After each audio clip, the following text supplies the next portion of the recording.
All right, we've got our star teacher with us, Mr. Bill Carmen. Congratulations to you. Thank you. Thank you very much. Mr. Carmen, you've been at this for 29 years. A long time. And you're learned a lot. And learned a lot. You're going out with a bang, aren't you? I am so excited. I am so excited. It's great to be this on my last year. Talk to us a little bit about how your experience has been in education and how you have evolved as an educator. That's a good question.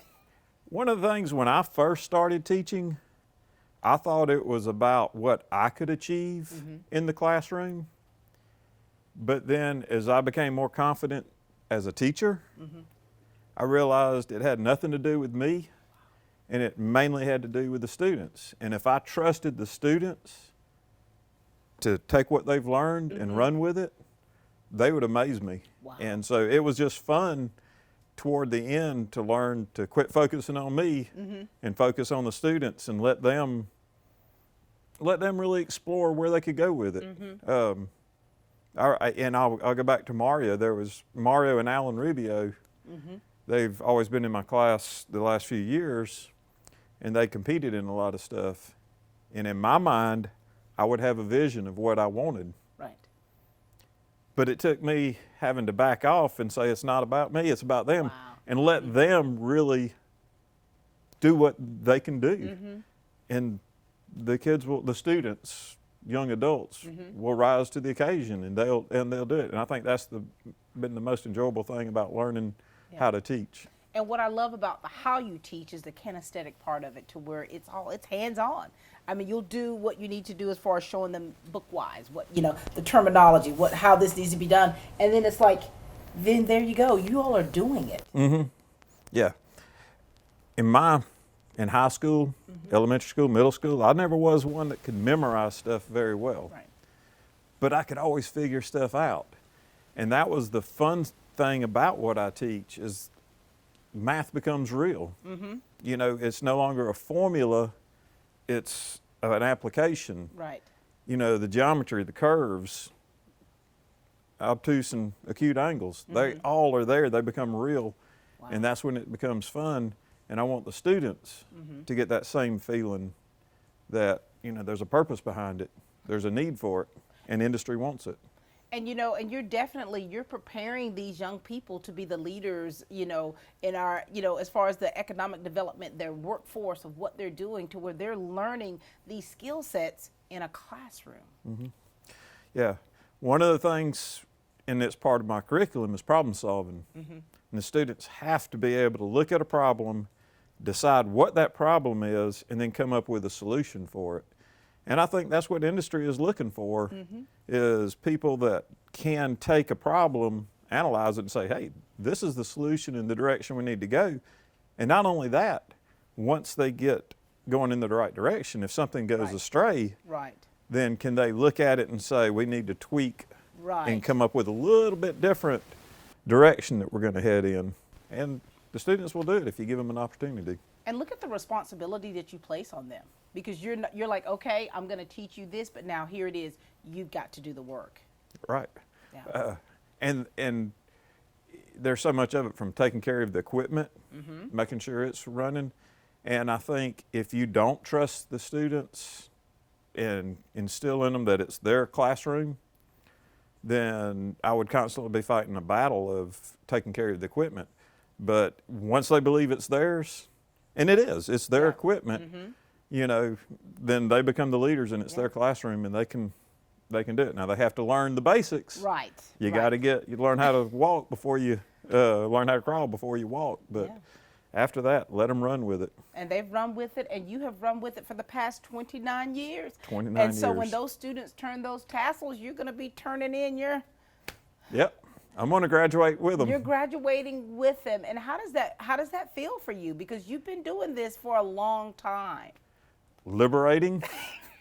that may be a good word. Liberating is a really neat feeling. Are you going to go run a marathon like Mario's doing? I don't think I'll run a marathon, but I do really want to hike the AT Trail and spend about 3, 4, 5 nights. It's on my bucket list. Wow. Just out on the AT Trail and, see if I can do it. What are you going to miss most? What am I going to miss most? Yeah. Wow. a challenge. You know, I think that it would be very boring to teach what I teach if there was no challenge. And I think it would be very boring if I graduated high school or retired and there was no challenge out there. And so I've often looked, and I'm most excited coming to work, not when things are going wrong, but when there's some new piece of equipment or new students or a new challenge, you know, to come after, because just to come in and do the same thing is not as much fun. So I think I'll miss the challenge. Right. And I'll miss seeing the new students and working with students and the students that we have here today. You know, they're all so much fun to teach. You have shaped the minds of so many young adults now. How does it feel for you when you see some of your former students come back and tell you, Mr. Carman? It's exciting.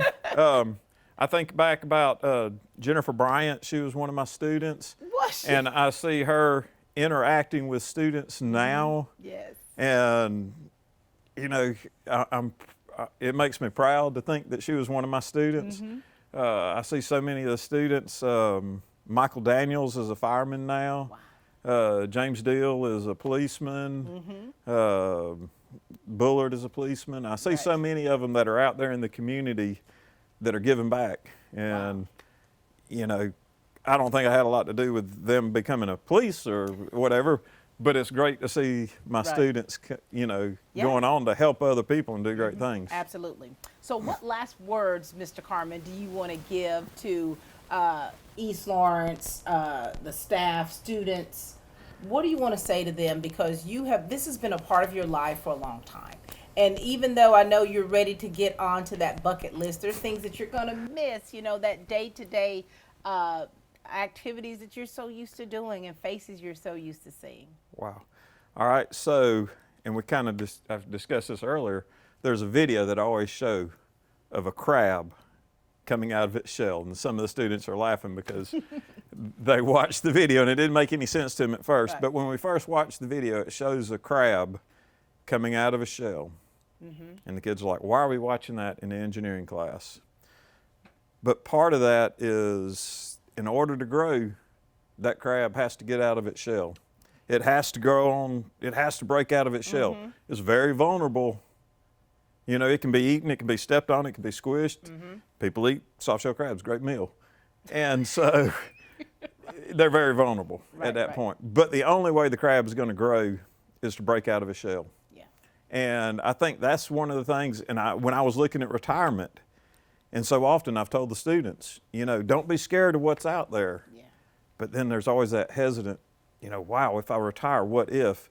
And I kind of have to look at it that same way. You know, I got to break out of that shell. And so never be scared to grow. Never be scared of what's there tomorrow. And never, I wouldn't say don't look back. You don't miss the second that just passed, like you don't miss the minute that just passed. Always kind of build toward the future.